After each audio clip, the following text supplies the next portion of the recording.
Bom, primeira coisa, a gente tem que descobrir o que está dando o problema. Então, a gente tem um roteirinho, vamos aqui resumir esse roteirinho. Então, a primeira coisa é a adequação do projeto frente à realidade encontrada na planta, né? É usual o projetista fazer o dimensionamento, fazer todo o projeto com dados teóricos. Daí, quando chega na realidade, a planta não funciona, ou porque o esgoto é diferente, ou porque a vazão é diferente, enfim. Esses são os problemas muito comuns. Inclusive, alguém aqui fez essa queixa para nós hoje por e-mail. Mas a realidade é essa. Tá? Existência de instrumentos, então, muitas vezes o operador tem de fazer uma operação, mas não tem, por exemplo, medidor de vazão, não tem pH-metro, não tem condutivímetro, então fica basicamente uma tentativa e erro para fazer uma operação.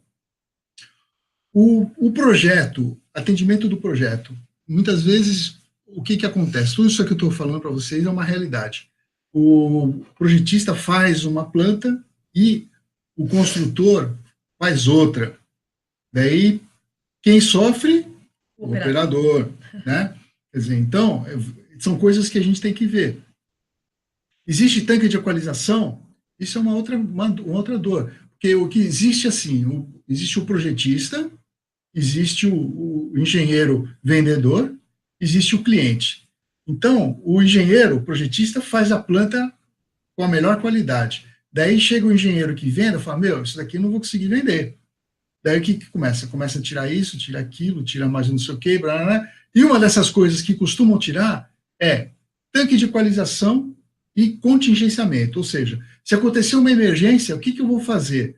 O vendedor está pouco se lixando. O comprador não sabe dessas necessidades. E o operador vai sofrer com isso. Né? Quer dizer, então, são essas coisinhas que a gente começa a olhar. Adequação do controle de processo. O que é controle de processo, pessoal?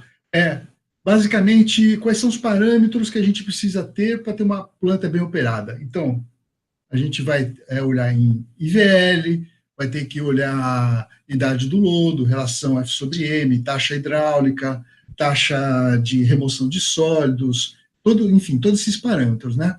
Então, vamos lá. Nós estamos operando com os parâmetros adequados ao projeto e à realidade, né? Implantação dos controles. Por que a gente fala isso? Como é que a gente vai fazer esse controle? Entendeu? No final é tudo interrelacionado.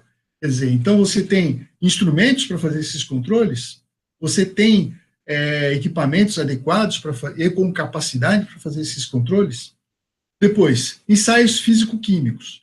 A sua planta tem laboratório, você tem uma equipe capacitada para fazer esses ensaios, né? E, principalmente, você sabe analisar os resultados ou você é um colecionador de número? Tá? Muitas vezes o que acontece é que a gente chega numa planta, o cara tem planilhas e planilhas cheias de números. Daí a gente começa a olhar a planilha e ver os problemas. Daí, esse é o caso típico do colecionador de números. Ele não consegue, olhando aquilo ali, interpretar os resultados. Então, isso é uma das coisas que nós sempre brigamos e que no nosso curso, não hoje, não vamos ter tempo, mas no nosso curso a gente fala a importância de análise de gráficos, né? Que é ali que a gente consegue ver, então, o histórico e fazer uma projeção do que pode acontecer no futuro. E análises microbiológicas, adequação de controle operacional. O que é o controle operacional? O controle de processo, ele vai te falar quais são os parâmetros que você tem que atingir. Agora, como que você vai atingir é o controle operacional, tá? Então, você precisa ter o quê? Instrumentos calibrados, porque é comum também, a minha estação está com muito OD. Daí nós chegamos com o nosso instrumento top de linha, para medir o OD, colocamos lá, dá 0,5. 0,5 miligramas por litro, para um sistema aeróbio, é a mesma coisa que dizer que ele está anaeróbio. As bactérias não têm capacidade de assimilar essa concentração de oxigênio. Quer dizer, então, mesma coisa com pH, condutivímetro, enfim, os instrumentos têm de estar calibrados. Conhecimento das instalações e manobras, volta e meia, o para operador novo, ele não sabe qual válvula que tem que abrir numa emergência, ou abre válvulas erradas. Quer dizer, então ele precisa ter também esse conhecimento, né? Integridade dos equipamentos e instalações. Você vê aqui que aqui é a parte final. Então, a gente vai ver se as calibrações dos instrumentos de campo e de laboratório são adequados, estão em dia, né? A gente tem uma periodicidade para fazer essas calibrações. Se o microscópio que você está utilizando para análise de microbiologia, ele está com manutenção, tá? Microscópio também tem de ter manutenção. De 6 em 6 meses. De 6 em 6 meses, tá? As válvulas, elas estão abrindo e fechando corretamente. As bombas, elas estão recalcando a vazão que você projetou. O que é comum é a planta ter uma capacidade no dia da instalação e com o tempo ela perdendo. E isso a gente não pode esquecer. Se você instalou uma planta, por exemplo, com o seu limite de capacidade de recalque, com o tempo você vai perdendo. Daí ou você instala uma nova bomba com maior capacidade, ou você deveria ter uma bomba de reserva para trabalhar em conjunto com ela, né? Uma bomba em paralelo. Os manômetros, você tem manômetro na sua planta?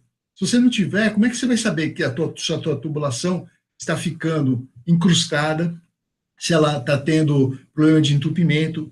Manômetros são baratos e super importantes, né? E vazamentos. Então, você está tendo vazamento de bomba, vazamento em tubulação, vazamento em tanque, tudo isso é importante. Quer dizer, então, você fazendo um diagnóstico, seguindo mais ou menos esse roteirinho, você vai saber a origem do seu problema.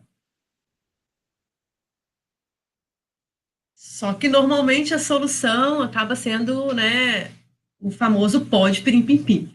Polímeros, coagulantes, na pressa, né, eu tenho que fazer meu lodo sedimentar, por exemplo, acaba dosando.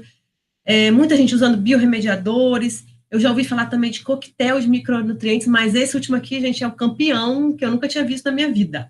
Acelerador de rotíferos. Caramba, esse daí foi para mim. Recebi um e-mail há uns meses atrás, mas, gente, eu tenho que colocar isso aí, que é demais. Então, tudo isso, gente, só aumenta o custo operacional. Então, a gente, não é que a gente seja totalmente, não é contra, é que eu acho que não precisa. O sistema de lodos ativados é um sistema natural. As bactérias, a gente está dando startup numa planta agora, é coisa rápida, gente, é coisa de um mês, o negócio já está bombando. É natural, não é para você adicionar nada. Tá? Não entre em pânico. Deu problema? Não entre em pânico.